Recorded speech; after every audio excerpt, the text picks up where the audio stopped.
everybody. Welcome back to another episode of our neurodiverse world. If you have not already hit that like and subscribe button, do it right now so that you don't miss an episode because we're always got so much to talk about. So I'll just give you a sec. Okay, good. So with us today, we have another awesome guest, Priya. Hello, how are you? It's so nice to be here, and I love your background. It's so colorful. Thanks. Purple's my favorite color, so Purple diehards. I'm all about it. Oh, wonderful. And I didn't ask you before I hit go, but where are you visiting us from? From Vancouver, and that is the unceded territory of the Musqueam, Squamish, and Tsleil-Waututh people. Oh, okay. Yeah, I'm in Ontario, so we are Haudenosaunee and Anishinaabe over here. Amazing. So I know here. I don't know over there. Yeah, I hear so tell us a little to know. Awesome. Tell us a little bit about who you are.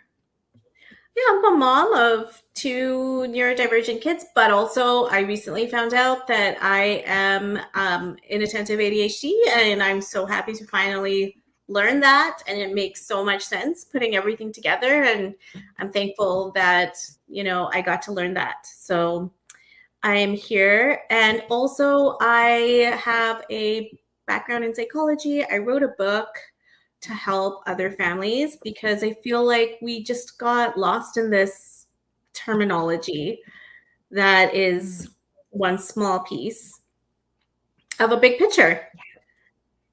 Oh, I like the way you put that. It's just one side. It's a data point, right? And also I created this platform to connect neurodivergent kids to neuroaffirmative tutors. And yeah, we're all about strengths, and there's not enough support for kids like ours. And pointing out their strengths is such an important piece. And I really wanted to highlight that instead of telling them what they're not good at. Oh my goodness, there's so much there that you just said. But that last little bit, instead of telling them what they're not good at, it has been such a struggle. So my kid is, oh my gosh, she's going to be 17 in a couple weeks. Wow.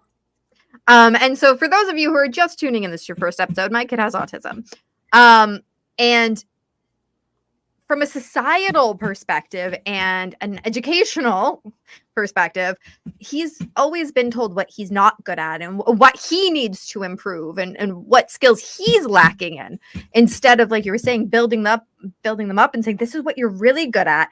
It's like, let's use what you're really good at to build the other things, because of course we don't want to forget about our weaknesses. Even as adults, we don't want to forget about that, right? So I love that we got to focus on the strengths, and you can use the strengths to help with the weaknesses and pull them up, and Yeah, so exactly. How old are your kids, if you don't mind sharing? They're in elementary school, so they're still at such a young and tender age. And I had a bit of a journey with their schooling, and I had to pull them out of our public program. And I love our public program. I went to the same school that they did, but they were underfunded in terms of getting resources and support staff. And I knew the principal, and I knew the teachers, like, from way back in the day, and their intentions were in the right space, but this is about my kids. So I decided to not completely leave the public system, because then I spent 18 months in our city advisory committee for children, family, and youth, where I could connect with our local school district. Oh, that's very cool. Because I believe in the system. I believe that I have to give back to the system in some way. I left it, so there's a little bit of guilt there. But I think I did a little bit of time. So I tried to fit it in. I tried to do both. I don't have to leave my kids in the system to improve it. So are you doing like a homeschool or a private school, or? Yeah, I guess you could say it's like a private hybrid.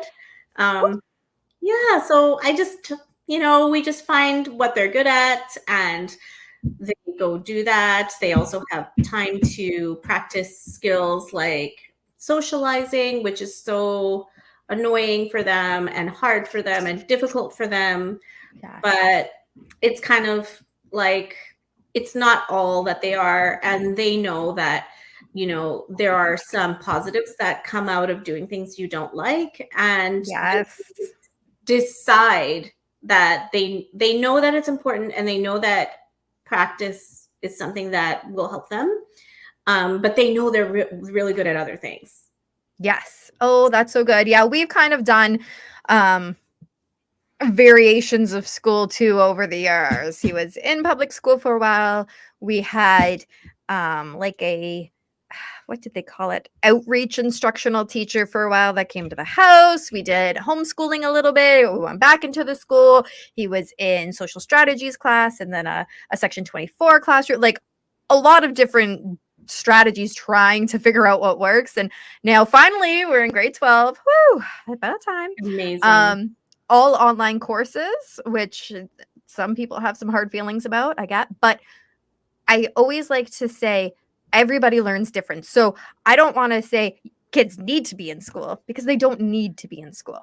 Kids need to learn, and whatever way is best for them is the best way to do it. So for my kid, we have realized that having the kind of school curriculum to base it off of, but doing that work at home has been the best. So he's got online courses that are through our public school board, but they are all done at home. So I am in a sense part of his support team, part of his teachers, because I sit with him, I go through the lessons with him. So it still has that, and I'm lucky I'm able to do that with him. But yeah, there's so many different ways you can do schooling. And I think that's wonderful. And I think there's a lot of parents that don't know that they can go, it's not rogue, right? But they kind of feel that way. Like there's such a community out there. There's like World School and like people who have set up camping groups and they have camping learning and they have like outside school, like outdoor school. Yeah, they have so many. And like, so for example, we work with a lot of families that have online learning.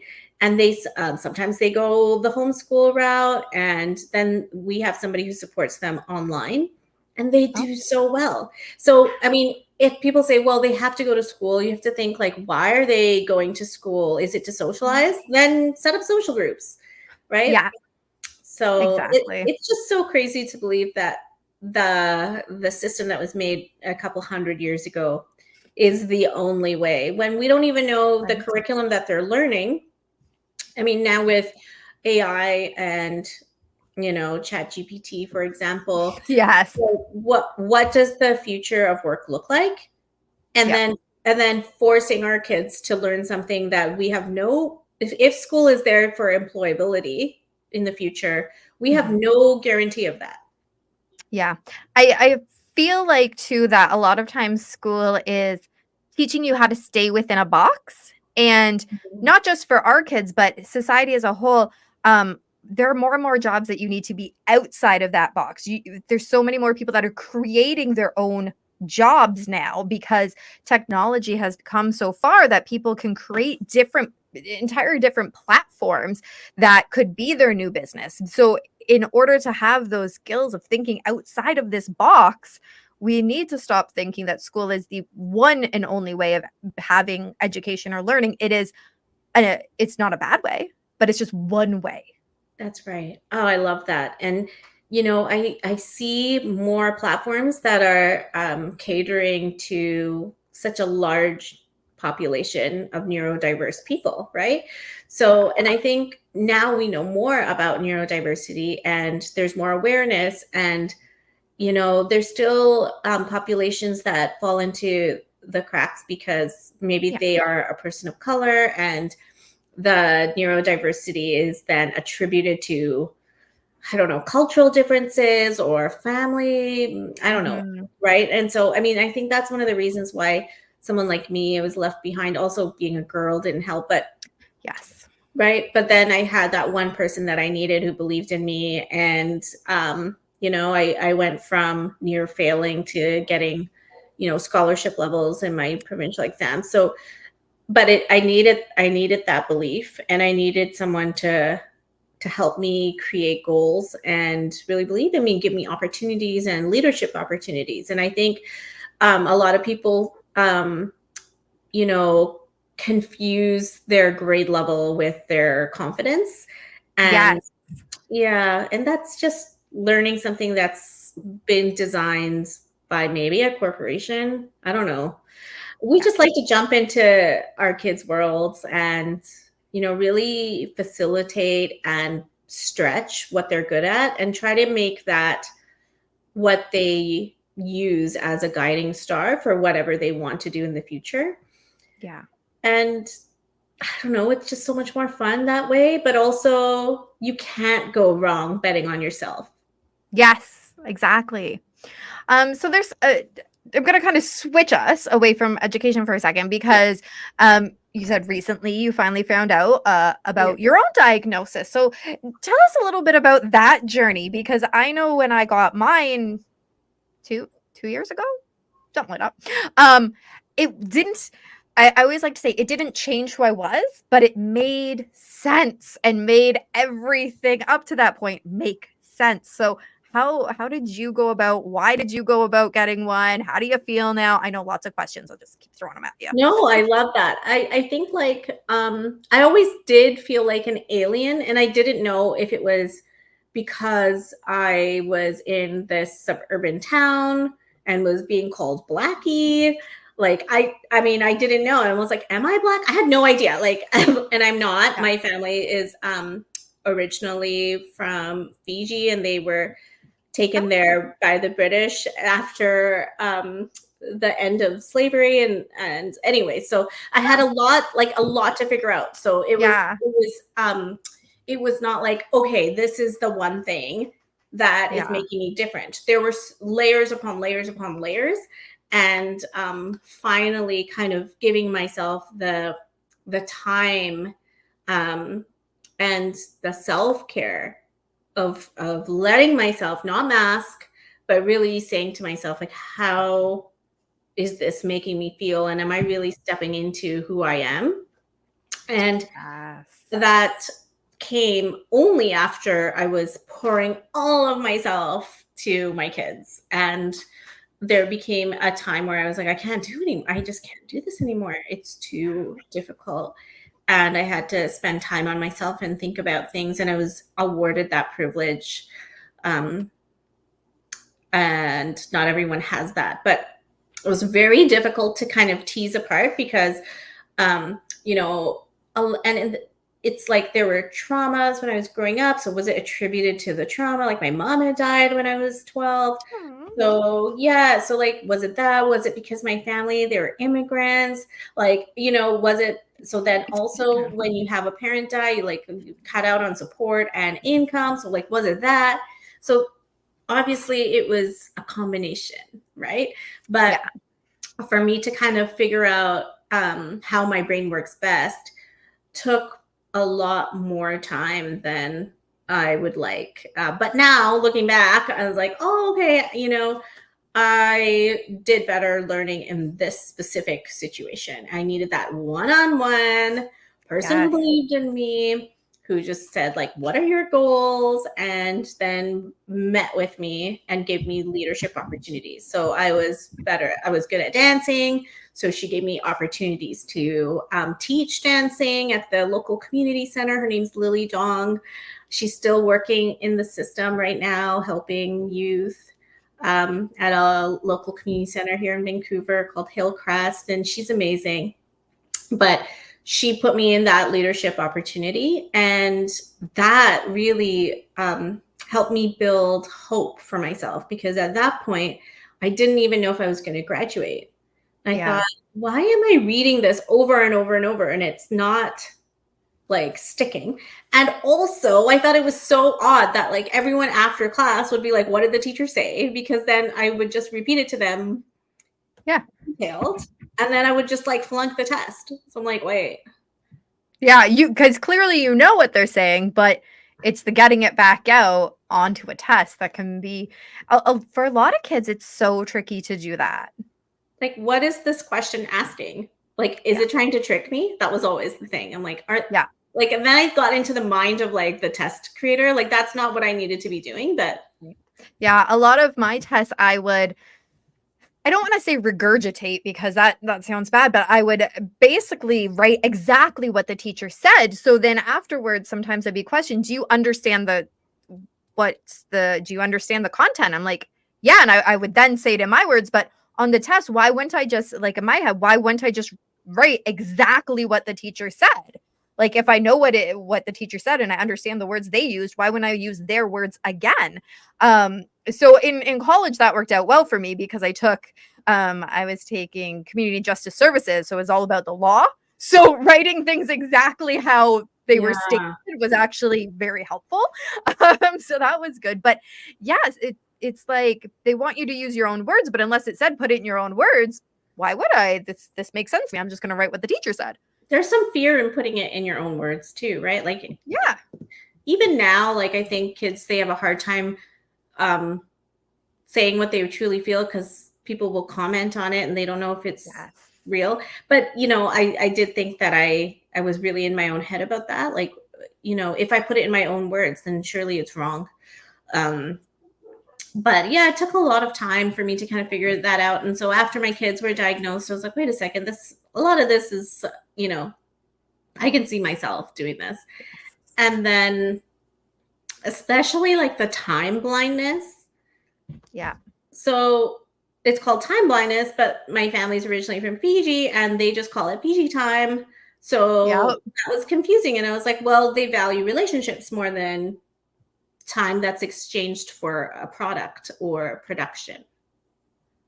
So, and I still believe that, like, I did just recently go to Fiji and I'm like, oh, they're on Fiji time and I love it. Like, of course I was there for a holiday, so it's different, but right. Yeah. and like they value people. Right. Yeah. And that So is how they see time. And so am I really time? Like what? Like I'm in this system that values production. yeah. And so okay, time blindness is such a tricky thing to talk about because recently, maybe a month ago or something, I saw this TikTok of this person and the only thing that they really said was, I have time blindness and my work fired me because of it. Okay, well, in the world of TikTok, that's not enough information. Is that just you using that as an excuse for being too lazy to then go get work? And so then there's all these comments, oh, time blindness is crap, that's not a real thing, set yourself an alarm clock, all of these very, very mean things. And so I had this conversation with my husband after, because he's the one that actually showed me the video. I'm like, time blindness is a real thing, but those of us who have that as part of what we have, it's not that we have time blindness isn't in and of itself a diagnosis. It is a symptom of something. And so it's something that we were talking about at the beginning of the show. It is a weakness that we have. And so we have to find ways to deal with it, to cope with it, figure out what strength we can use to build it up. But it definitely is not an excuse, because as a small business owner myself, yeah, I don't have any employees yet, but I still would make sure I have had co-op students, and I want to make sure that they're on time. I want to make sure that they're giving me productivity while they're here. So even though, and the co-op student I had, actually, she had autism, because I really believe in helping our community.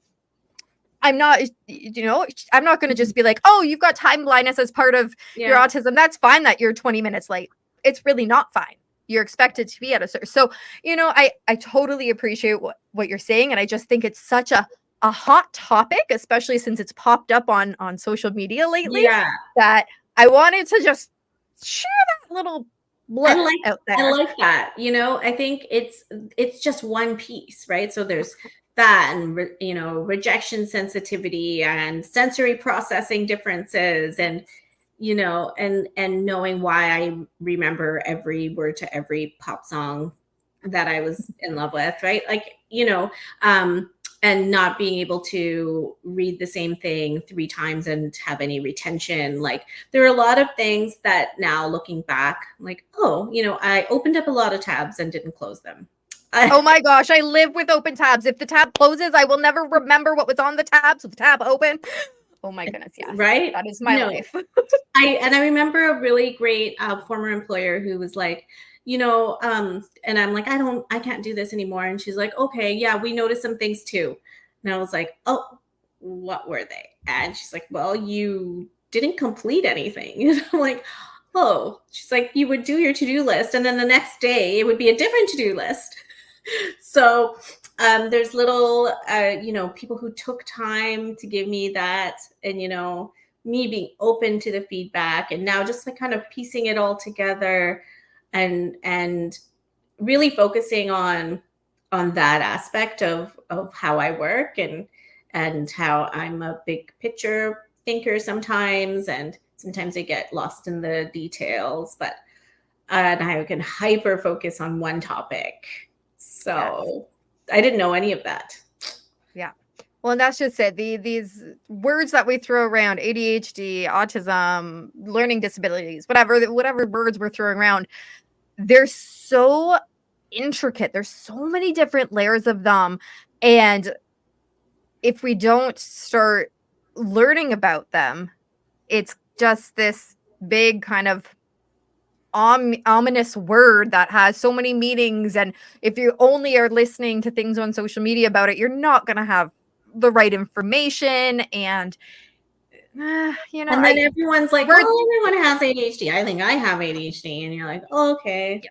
And that's what I'm trying to say. You can't just say that off of one little instance, right? Like this, going back to that time blindness example, this person, I don't know them at all. I have no idea. There was a very short clip of a very little bit of information. Yeah, it was definitely a conversation in our household for sure. Yeah. Exactly, right? But if you're saying, oh, I have time blindness, and that's what you're going with because you heard it one time off of one thing, you can't do that, right? You have to gather more information, and there's different assessments out there, and just there's just a lot, I guess, is what I'm trying to get at. These words that we're using, there is so much to them, and when you use them frivolously, like, oh, everybody has ADHD, it makes those that have it kind of feel a little bit less than. Oh yeah, absolutely. It's like, okay, but and then you add up all the privilege that people who don't have it, and you're like, oh, that really set me back in time and finances and job opportunity, for example, right? But then we have everything we need. Actually, we already have all the gifts that we need, and we just have to cultivate it, right? So I don't think that me having inattentive ADHD is going to change the possibilities of what I can achieve in this world. And I think I'm using that what I have to push me forward. And, I don't want to like cherry pick on the things that are, my weaknesses, right? It's all about the tree, and it's about not just the tree that we see, but the roots underground and how that's so important. And it's so interesting to hear that the roots all reach out to each other and they connect underground. So there's this whole thing that we don't see. Yes. And so, yes, people do talk about like PTSD. I know that that's real. And I think we don't talk enough about the healing that we inherit the trauma, but we also inherit the healing. And I don't want to ignore that. Yeah, I love that. The tree analogy I love it. So I had a thought, and then the thought left me. It was about the roots, like connecting with each other, and nope, it was something entirely different. Because cherry picking, I don't know. Oh, it was the cherry picking thing. Yes. So just because we've talked about strengths, weaknesses, and you don't want to just cherry pick things. I think what's important is that it's important to recognize within ourselves weaknesses so that we can utilize support, because I remember you had talked about, a couple of people that really helped you and supported you so that you were able to graduate and do these amazing things. So I think it's important that we recognize our weaknesses so that we can seek help for what they are. Like, as a business owner, I know I am not the best at marketing. I kind of suck at it. I'm great at talking to people, at doing interviews and all of that stuff. But so I'll talk to other people that know that industry better, because I know that that's my weakness. There's other things too, just cold calling or the anxiety inducing. There's stuff I could nitpick at myself all day, but we're not going to do that. But I just think it's important to recognize that if we can understand what the weaknesses are, we can either A, figure out a way to get better at them, or B, find other people to help us so that we have that support to be better at it. Completely. I completely get that. And I think there was an analogy about, and I'm not good at playing tennis, right? But it was something like, if you're really good at backhanding, right? Like the backhand, and you just forget that you're good at it and work on your serve. It doesn't make sense to just not build on that gift that you have, right? So sometimes, it's like, wow, you got this gift. Like, you're so good at that. And now we're going to work on something you're not good at. And then just continuing to do that, it can really break your spirit down, right? So I think there's some, like for me, to add to your example, like I have a mentor, right? And she has very gently pointed out to me over the years, like, we always talk about what we're going to do, and then you do them, but then you do all this other stuff too. Why are you doing that? Yes. And she's like, you're talking about like helping kids, but then you do like parent seminars and webinars and you do all this other stuff. But why are you doing all this extra work? And she's like, I know it's good, but just why? I'm like, yeah, you're right. Right. Yeah, sometimes I have to rein myself in. Like I have a board, and I'm like, I'm going to start this show, and I'm going to do this, and I'm going to do that. And it's like, hey, let's focus on what I have. Because it's not to say that I can't do all of those other things one day, but let's kind of focus. I think that's the problem. You're so capable. So it's like, why not just do it? But it's hard. It's hard to do it all by yourself. Just because you can. Oh, yes. Doesn't mean you should. Yes. And I have to remind myself that a lot. So we're coming to the end of the show. Is there anything that you want to, plug? You've got some cool stuff that you're doing. Yeah. Oh, there's a couple things. Like I wrote a book called Radically Reframe, and it's good for parents who are just finding out about their kids. And it's hopeful. It's aspirational. And really, if you have just been given the diagnosis and you feel the way that a lot of parents feel, which is broken, you don't have to feel that way. You don't, like, everything we talked about today was how to, build on what you have. That's a fantastic book. I have all the stories that help me be a better person in there. Awesome. And I have a tutor match platform called Edify Learning Spaces. That's EDIFY. It'll just show up probably if you're on Google. And I'm on all the socials, but I just love talking to other people and like who have raised their kids and are on their way. I just have so much like respect on what that is to kind of manage and build and protect. I'm just honored to meet you because you have gone through that, and bow down. Oh, that's awesome. And where do they pick up the book? Oh, it's on Amazon. Radically Reframe by Priya Tronsgard. Yeah. Excellent. And I know you said that you're on all the social medias. What is your handle? It's Edify Learning Spaces. Excellent. Yeah. Is there any last words that you wanna share with the audience? Oh gosh, I just know that if you don't take care of yourself, no one will be there to take care of your kids. I love that.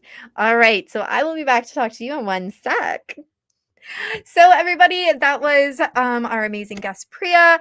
Way out west of me. I'm geographically inept, guys. We know that. So make sure, though, to check out all of her links. They're going to be down in the description below. Check out her book. It sounds pretty awesome. And go and check out this tutoring matching service. That is so helpful. My kid doesn't need it anymore, but I really wish that I knew about it or that it even existed way back when we did need it.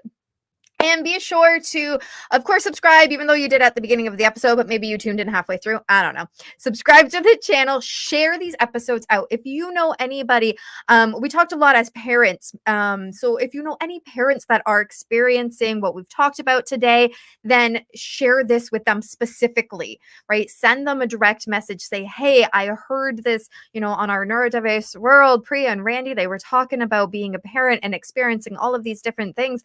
So share it to them, right? It's so much that we need to share with each other, because that is how we get better. That is how we learn. That is how we support each other.